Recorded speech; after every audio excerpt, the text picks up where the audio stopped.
Hey guys, welcome to the Unmuted Podcast. We are back. Studio is under reconstruction, so you're going to see like crazy changes within the next couple weeks. But we're here with Ron and Leroy. How you guys doing? Good, man. Good. What's popping? Good to be back. You know, Right? We're back. We've been missing. We back. We're back. There you go. We're back. Yeah. I'm back. So today we are talking about something very, very interesting, and we just watched a video, and you guys are going to see it pop up now. Okay, now we are back from showing you guys that video, and so today what we are going to talk about is male and female relationships / friendships in the church and where the lines cross. So I really wanted to talk about this because I do feel like, in church, there is a thing where it doesn't matter if you're married or single or dating, right? You are going to end up having friendships with the opposite sex. And those friendships can get very intimate and close, and not intimate in a very sexual way, but just intimate as in like I'm more than sure there's some females in this church that you view as a sister, right? Same thing with you. Like there's some females in our church that you view as a 100%. sister, but there's also a line that you wouldn't cross. So the question that I wanted to ask is, versus with that guy's TikTok clip, right? Do you guys understand what he's saying? As in like, having female friends is cool, but like I'm not gonna come and say like, oh, like this is a girl I met at Walmart, I'm gonna go out with her, et cetera, right? I mean, Yeah. I relate to it right away just because I got a friend like that. She's been my friend since elementary school. My wife knows her. We went to her daughter's basketball game last year at William Penn. Like we've been friends for 40 years, literally. She's probably my only female friend. And we don't even hang out alone together. Not that we would, whatever, but still, like I wouldn't put myself in that situation, to be like coming home with a new female friend that you just randomly met. Like, nah, you tripping. Yeah, you wouldn't live to see 40. Yeah, I know your wife. Yeah. Nah, bro, that ain't happening. You feel me? Yeah, exactly. I mean, and you would feel the same way, right? Like there's a limit there, right? Yeah, Obviously. I mean, no, really, it really is. So I've had 5 executive assistants, and of all different ages, and of various appearances. We just put it that way. Yeah. And the thing with Pat was, here was the 3 rules. We don't meet alone unless the door is open and somebody's in the office next to us. Secondly, she doesn't ride in my car, doesn't come to my house when Pat's not there. Yeah. And number 3, I don't talk to her about issues Pat and I are having together as a married couple. Yep. Because that's where most of it starts. Emotional, hey, I'm vomiting on you, my trouble with my spouse. That becomes a little touch on the hand. That becomes a, hey, let's get lunch. And then it goes from there. All affairs start with somebody unloading emotional baggage. Exactly. And you can't do that. I mean, it just can't happen. 100%. Exactly, and that is facts, right? And so I do think this guy is he's even the guys I think he's a little more open with that because I know for me like when me and Emily started getting serious, I had the situation where all of my female friends started telling me how they felt. Yeah. You know what I mean? So like the second me and Emily got serious, it was like, oh, like I've loved you all along. I thought we were gonna get married. I'm like, oh dang, well you ruined that. I can't talk to you now. I can't fool with you at all. So it's and I feel like in the Christian space, this friend to dating thing is weird. Definitely when you're single, right? Because I feel like when you're single dating in church, right? Usually, if it's 2 friends that are single, similar age, like it's like that silent rule of like you might be courting so and so, and but like then it gets weird because then if that girl brings another guy to church, then it's like Christian singleness and the friendship thing. Like the one thing that the first thing of advice that I want to give is that if you were single, you need to make your intentions very clear. I feel like a lot of Christian people, they are not clear with what their intentions are. So, like, if you see a possible thing, say, hey, like, this is what I'm seeing. Like, am I off or are we on the same page? Right. I feel like there's a lack of communication within Christian friendship, Yeah. So because then when things do get serious, either with them and somebody else or whatever have you, people start getting like upset. You know what I mean? Yeah, I think too, Stevie, is that you've got to listen whether you're in a serious relationship with a girl, singlehood, or married. You've got to listen to her objections about certain women that try to get close to you. We don't see it. We're men. We're like, oh, she's just being friendly, Yeah, or she she's just needs cool. some advice, or she's just and our wife or / girlfriend is going. There's something about her. They have a sixth sense that we don't have. Yeah. Their little spider sense goes off. All right. Yep. And what men do, we will dismiss that. Oh man, you're just being jealous. You're just being controlling. No, what she's being is wise. Yep. She's being discerning. Yep. So we got to take serious the concerns of our spouse or girlfriend when Yep. she objects to And somebody. and it vice versa for us, because at the end of the day, I haven't been in this situation really with my wife now. Like, I mean, not that I've been married before, but with other females, like in the past, like other dudes was trying to hit on them or whatever, right? And I'm like, nah, like I could see that, you know what I mean? But they don't see that either. It's the same way you were just saying, like we have that discernment to a certain extent too. Like we know how men are, yeah. just like they know how women are. And if you a married woman and your husband is saying like, yo, don't hang out with that dude, like you need to respect that, just like we need to respect, the agreed. same difference. You know what I mean? So- But you have maturity that most men don't have. I mean, let's just be honest. Yeah, I mean- most guys I know are the blind leading the blind. Yeah, yeah. I mean, they just don't get it. Yeah.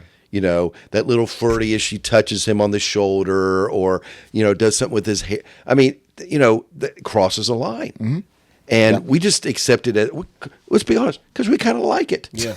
I mean, we like the attention. We don't have any intention of getting involved with them, but we like the attention. Yeah. And then when our little girlfriend or wife is saying, hey, but I do agree, if you're a mature man and that's happening with your wife, Yep. man, you're her spiritual authority. Yep. Dude, you better be watching for the wolves. Yep. Yeah. Yep. 100%. And the wild thing is, look, I've been married like it would be 4 years next month. But the thing that I've been seeing is like a lot of dudes aren't getting play in the bedroom. You know what I mean? Like a lot of Christian married That is men, a big issue which right shocks now. me. You're 100% Yeah. right. Because I'm yeah. like, man, I'm in heaven. You know what I mean? I'm enjoying my life. You know what I mean? I'm And not I look commenting. at these guys. I'm not commenting. My wife I'm might like, shoot me. man, this is embarrassing. And the other thing is like when you're not getting play, but then so and so female, Yeah, then you get attention is from other bodies. touching that Oh, yeah. shoulder, as you Yeah. said, right? Yeah. They are like I understand what this guy is saying, but I don't have a need to have my own female. Like the only female friends I have is like maybe like my friend's wife. So, Yeah, so like yeah. Josh's wife, like her and I are tight. You know what I mean? Or like, and like maybe the Janae or Jamie's that I see at church. You know what I mean? But they're like more of a big sister to me. You know what I'm saying? But like I don't even have a need to even go out and consider a female friend because like my wife is giving me everything that I need at home. You know what I mean? But a lot of men don't. Oh, yeah. They don't Very have true. that type of fulfillment from their wife. Yeah. Yep. Yeah. And here's an interesting stat. I think I've shared this with you guys before, but boomers, my age group, have more sex than millennials. I just say that because it needs to be said. And kind of proud of that. But the point of that is, and so I asked a lot of millennial men, I said, why is that happening? Yeah. You guys have more pressure on you from work than I did in my day. Yep. My day we worked 8 to 5 pretty much. You guys, because of the internet, you're working 8 to 8. You're working 12 and or 2 jobs or whatever. And then the whole thing of kids are more involved in sports and stuff today than my generation. So Yep. you've got that whole stress going on. Well, what happens? Both of you work 10, 12 hours that day. You've run the kids to extracurricular activities. You've gotten dinner. You cleaned up after dinner. It's 8 o'clock at night. She's ready to zone. Yeah. She's ready to kick back and scroll Facebook or relax or read a book, whatever she does, or hit a Hulu show. And it's because of just sheer exhaustion. Yep. And so I tell married couples all the time, especially young couples, you've got to schedule sex. Yeah. I tell women this all the time when I teach classes or speak to groups. You've got to schedule it. And I know that sounds so unromantic, but if you don't, bro is going to suffer. Yeah. And if he's 100%. suffering, He's suffering, he's looking. he's weak. looking. And He's weak. Yeah. That's when he's Yep. weak. You know. Yep. And that's 100%. And that's and that's where like a lot of and guys, don't worry. We have so many topics that we're going to cover. So many videos to react to in regards to relationships. But I think it all boils down to one thing. Like either one person is kind of being selfish, or they are so obsessed with what they're doing, and then the other one becomes disillusioned with like. I've seen on the internet, bro, that some dudes forget how it feels to be loved, like to Yeah. literally be Yeah. like looked at Yeah. as a priority, Yep. and like but even in the church space, right? Like, what are some boundaries that you guys have in in your lives now when it comes to like the female friendships, right? Slash brother sisterhood, right? And like, what are some lines that you guys draw? Yeah. Like already. That's a great question. You want to go first? I mean, yeah, I guess I can go first. So, like, for me, like, I think I already said it. Like, I don't really interact with females alone for the most part. If I do, it's like what he said. It's an open door, you know, in the middle of the office or somewhere, or in the hallway or something like that. At least here in church, you know what I mean? Like, I'm just never going to do that, you know what I mean? And I don't ride along with females in a car that's not family, you know, people like that. So, like, little things like that, first of all, it's not even a matter of me not knowing myself. It's a matter of, like, precept or seeing or what's the word I'm looking for? Avoiding the appearance. Appearance. Yeah. Avoiding the appearance. And that's where, like, I learned that just from first being in leadership. Like, the appearance matters. You know, you could be not doing anything, and it doesn't matter. Somebody see you with a female that's not your wife, like, and they know you're not related to them.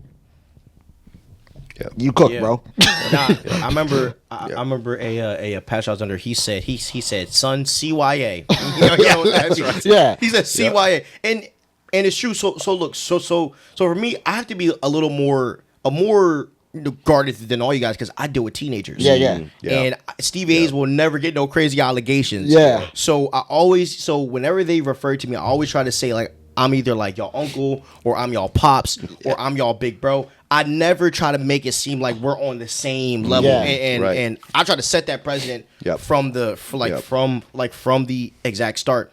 And when it comes to teenage girls, I always make the road like to get through me, you have to get through Emily. Yeah. As a male, and even as pastors, it's the little things that you have to really look out for. Because whenever I've seen these guys get caught up with teenagers and all these weird things, it's always because they get too comfortable. And I feel like as men, we have to always be to an extent uncomfortable around other females. Because the second you get too comfortable, even if it's not your intention of looking a certain way, it could come off as such. Yeah, and I think with social media, texting, private message, all that stuff that we have today, I always tell men, you can give her your head, your intellect, your thoughts. I need you to get this assignment done, or hey, I got a question about that work assignment that was due, or whatever. But you never give her your heart over social media. You don't text her, hey man, I'm really struggling with, or my wife is really bugging me about. Because once you give her your heart through social media, it may look innocent, it may sound innocent, but man, it is the next step closer to problems of falling into the trap the devil's setting for you. Yep. And I know for me and Julie, when we took marriage counseling before we got married, the main thing they told us was, your problems are your problems, nobody else's. If you got an issue, you never talk about it to other people. You talk about it with each other and maybe a trusted advisor or something like that. But like you said, as soon as you attempt to tell, somebody that is not, necessarily a counselor or something like that, it's always going to be an issue. So exactly, bro.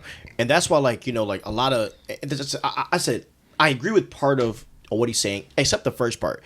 Like, I didn't really, as I said, and there's obviously females that I'm fly with, like I'm cool with from a cordial standpoint, but there was really no friendships that I took into the marriage that was as close as it was, because like at least what I did was like when yes, there were not a lot, but there were females that confessed how they felt for me, but when I knew that me and Emily were getting serious, I slowly just gradually just pull back, and now they're married, so I mean they pull back too, but I feel like that also could be an issue, is like, even if you're not sexually, intimate, or even if you don't like this person, there's also a lot of marriages where people there's people outside of your marriage that have a say that don't need one. And why is it that those people are always the single ones? It's never the married ones that have a say, probably because they're too they're all into their stuff. But like, I want to ask you guys, like, number one, have you guys ever been in a situation where someone who didn't need to try to get involved in your marriage,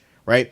And how do you set that boundary there? Because I also feel like pastors can do that too, in a wild way, which can ruin friendship and also can ruin relationships too. So like, has that happened to you guys? And how have you guys kind of set that boundary there too? Where people have tried to like be get in our involved marriage. in your marriage. You know what I mean? You know what I mean? And like, you know, and it's like, yo, like, chill out. You know what I mean? Relax. I would say early on, yeah. Like early on, yes. Now, nah. Like early on, I mean, people were upset that we were together, things like that. So it was like, are you really going to marry? You know, it's same for her. Like, people said, you know, and she had friends that like, she didn't have, like, she only had certain people that she fooled with. Like, y'all know my wife. So she only fooled with certain people. But those certain people, they didn't think that we should get married. You know what I mean? Like, and I don't know why, but they just didn't think that. But now she's not friends with them anymore. So it don't matter. Yeah. But, like, and the same with me. I had people that was like, y'all went through whatever, and, you know, why are you going to get married and all this other stuff? And I'm like, listen, I got to do what God's telling me to do. You feel me? But it's you knowing, you know, where you're supposed to go versus listening to everybody else. Because family, too. When we first got together, my family didn't like Julie. Mm-hmm. Well, like my sister and my cousin, like, they didn't like her. Well, they were mad because we started spending too much time together. And you know how that goes. Like, when you've been that person that hangs out with everybody, that person that is, you know, like, cool with everybody, and then you're leaving everybody or you're not hanging out with people as much, people get mad. They get jealous. They like, yo, what's going on? You changing up. Like, you switching up. Mm-hmm. And so more of those situations than anything else. Like, people felt like I was switching up, which I was, but it was for the right reason. Yeah. And now they like, yo, like, last time I seen everybody, like, it was at a wedding.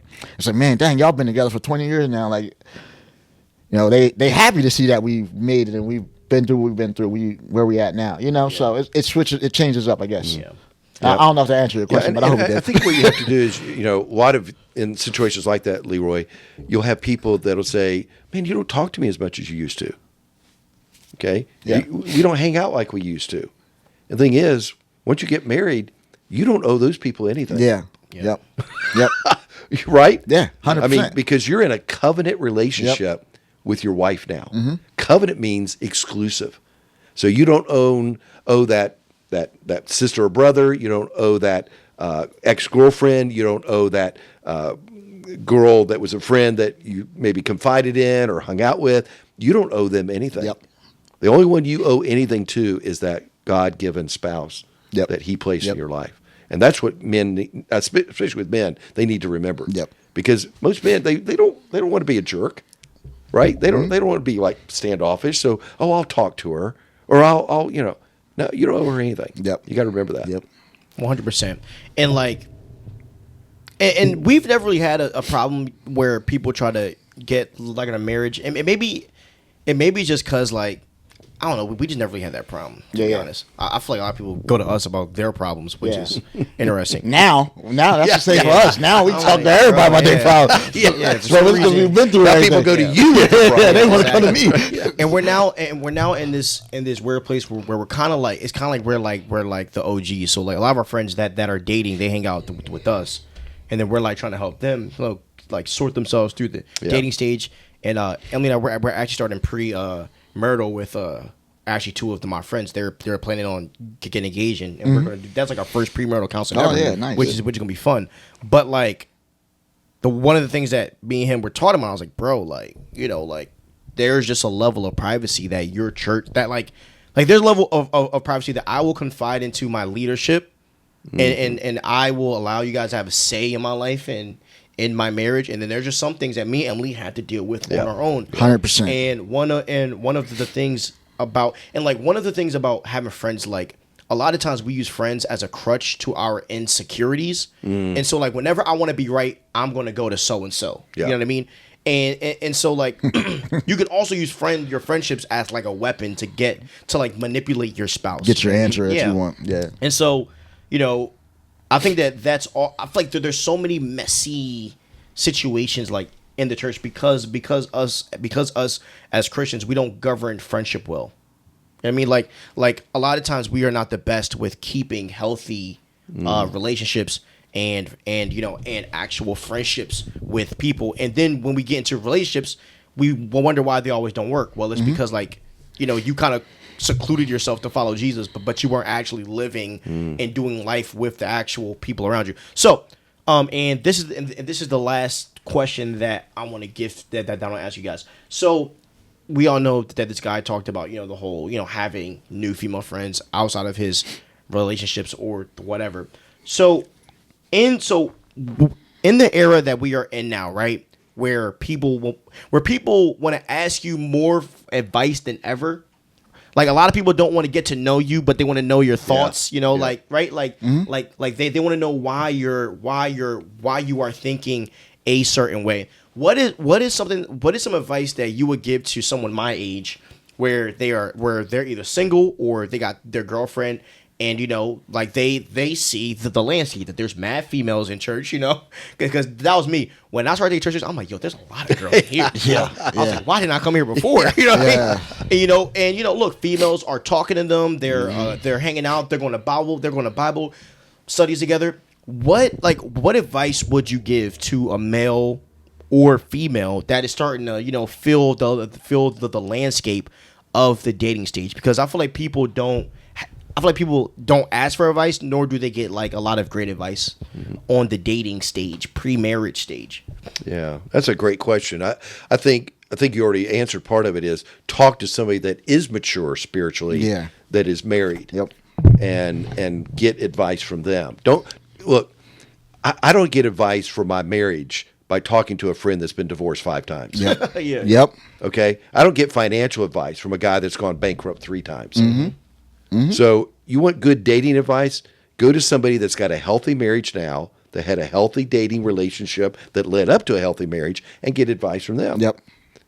I mean, go to the right source. And I think that's the problem, again, with our social media driven culture, is we get advice from everybody. And we weigh it all the same. And then we get confused, or we get, I like that because that doesn't demand a whole lot from me that I have to change. And we go with that. You got to go to the right source to get the right information. I think that's number one. Yeah. I back what he said. And I think, I always say, like, if you're dating somebody and you're thinking about getting married or something like that, just remember, if you're going to get married, marriage is work. Yeah. And if you decide you don't want to work, you no longer have a marriage. So you better go into this thing thinking about marriage, about how much work it's going to take for you to have to make your relationship successful. Because no matter who you with, if you ain't working on it, you failing. Yeah. So. Yeah, and let me just add that too. We worked to get her, right? We cleaned up, we acted right, we treated her with respect. We we took her on dates, took her on beach, mountains, or whatever she wanted to do. We did that. But a lot of guys, when they get married, they stop doing that. Yeah, they don't want to do it no more. Because, now I'm married. I don't have to work now. Yeah. That's going to create all kinds of crap in your marriage. Yeah. 100%. And I wish I would, not saying I wish, but I learned that later on, once we went through our trials and tribulations and all that, dang, I still got to work for this relationship, and same for her. She learned the same thing. Yeah.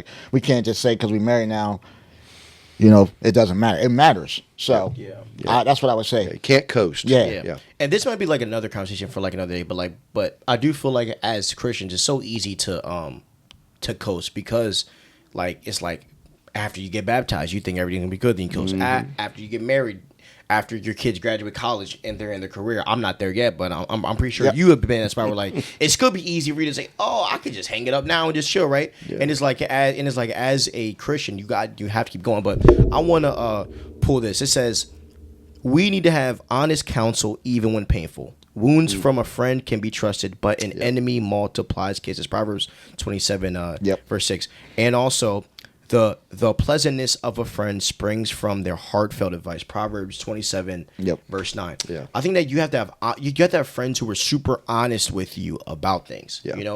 And a lot of times, at least something that I've seen with a lot of men my age, the number one rule that you have to learn is that you need to love her and she needs to respect you. And I feel like as men, we want a lot of respect, but we're not giving love. But the other thing around it is that you need to be with a woman that is able to receive your love, there's a lot of women and men that don't know how to receive love. They're like, they don't know how to receive affection from someone. And if someone is unlovable, don't waste your time. Yeah. That's kind of where I'm at. And that's the thing that I'm seeing with a lot of people in Gen Z, is that this independence era that we're in, this discipline. I'm gonna go to the gym every day. I'm going to make sure that I have $200,000 in my account. You know, like that kind of mindset could build someone that doesn't know how to accept love, because all they focused on is themselves. And so I would say, you know, yes, that they should be a follower of Christ. Yes, they should be in small groups. Yes, they should be getting counsel. But number one, who are their friends, and number two, are they willing to accept the love that you're able to give? Yeah. You know. But I think, I think that that's true. But I also think that most people do not at all know how to accept love. Even people that have been, like, all the things you said, like not trained, but kinda, like, you know what I mean. Like, most people, period, don't know how to accept love. So, like, the way you accept love is first, like you said, starting off with Christ, like accepting His love, and then you kind of build up, like, no matter what stage you're at, because none of us know how to do that. Like, I didn't know how to do that when I first started. Ron didn't know how to do that when he first started out. You didn't know how to do that, like, to accept love. Like, you didn't know how to accept love. Like, because even in our childhood, most of us didn't know how to accept love. We took it as, like, and like in counseling, I learned, like, everybody has buttons, right? Everybody has buttons that are pushed, and they don't know how to respond. It's a fact. Like, our amygdala gets hijacked on most of our responses. So most people, they need people that's going to come alongside them and help them to get through that. Like, me and my wife had an argument the other day, right? And what we first realized was my button got pushed, her button got pushed. But you know how long that took for us to learn? 20 years. Yeah. 20 years. Yeah. Do you know something super interesting? Because I've been kind of looking into this, like, accepting love thing, bro. And it's that, like, someone like me, right? Like, 2-parent household, never, like, we never struggled for real. Bills were always paid. Always had a full stomach. And then I look at my wife, single mom, apartment. She had to share a room with her mom until she graduated high school. Why is it that she is more willing to accept love than I am? You know what I mean?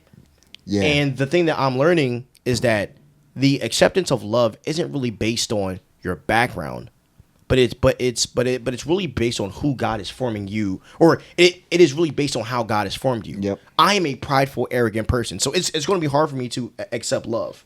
Emily is like the most selfless person who would give the shirt on her back for someone. Yeah. And so, like, as men, it's so hard for a male to love sometimes, because we be so caught up in our own pride, and sometimes, like, who said this to me? It might have been Bill back when he was here, but Bill told me that, you know, his old version of love used to be providing for. He said, I think I am butchering it, but he said something like his version of love was providing for his family until he learned that only providing for his family was killing his family. Yeah. And he was like, I had to love my wife and my children to save my whole entire. That is a really deep thought. Yep. That's a really deep quote. Yeah, especially coming from that generation. Because it's like, what, 70s, 80s? Yeah. That men were taught to be silent, Yep. and tough, Be not strong, to show love, and, you know, have it all together like Superman.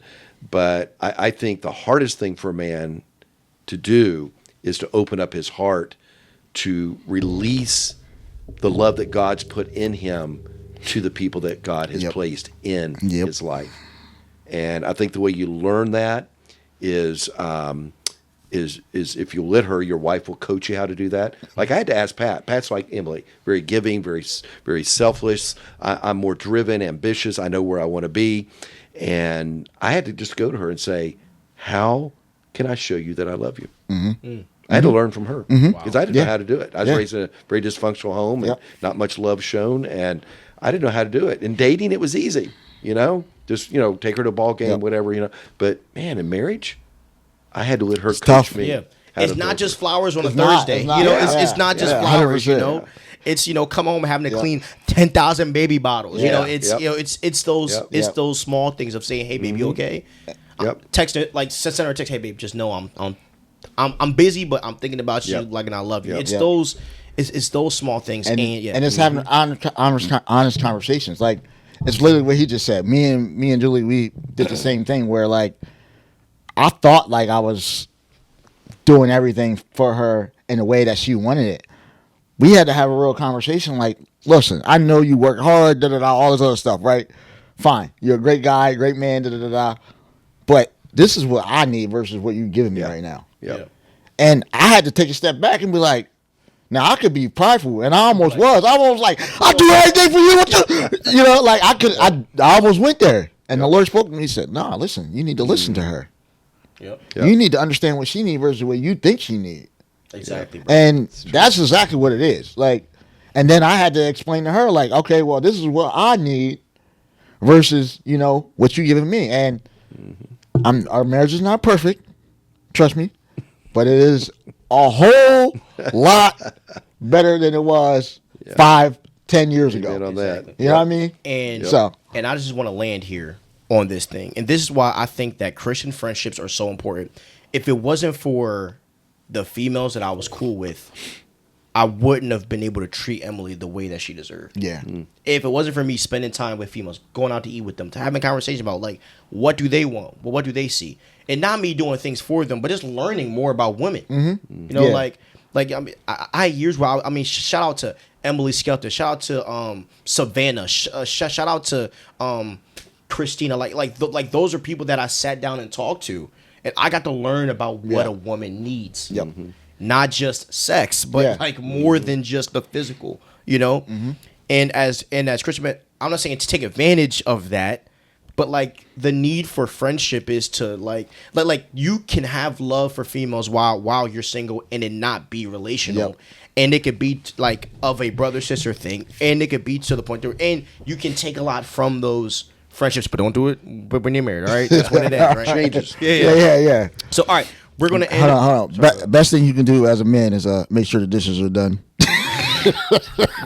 Dishwasher. Yo, I put everything in the dishwasher. You know why? You know why I say that? Because if you take something off her, I know Ron. I know how he is. If you take something off her plate, okay, maybe not dishes, but something. You take something off her plate, you would never worry about lack of sex. That's all I'm saying. 100%. That has some truth to it. 100%. Yep. 100%. So, all right, y'all, we are going to end the show here. Hey, if there's any topics or any videos you want us to cover, DM the Unmuted Podcast, and we will react to almost anything. As long as it's not too wild, we will react to almost anything you guys send. We hope you guys have a great day, and peace out, y'all. Yep.